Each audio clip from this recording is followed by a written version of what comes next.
Some of the evil of my tale may have been inherent in our circumstances. For years we lived anyhow with one another in the naked desert, under the indifferent heaven.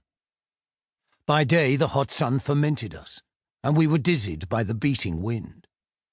At night we were stained by dew, and shamed into pettiness by the innumerable silences of stars.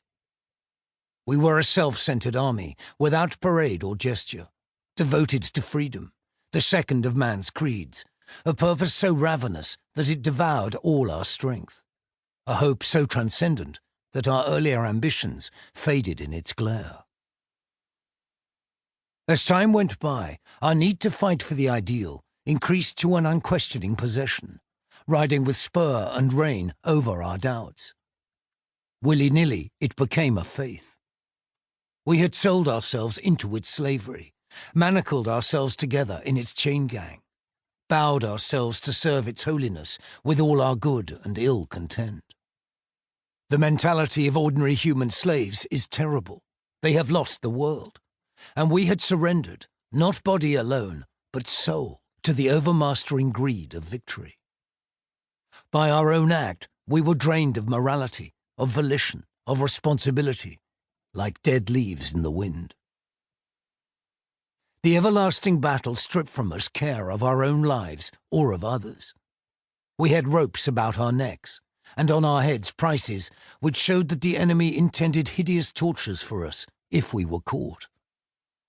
Each day, some of us passed, and the living knew themselves just sentient puppets on God's stage. Indeed, our taskmaster was merciless, so long as our bruised feet could stagger forward on the road. The weak envied those tired enough to die, for success looked so remote, and failure a near and certain if sharp release from toil. We lived always in the stretch or sag of nerves, either on the crest or in the trough of waves of feeling.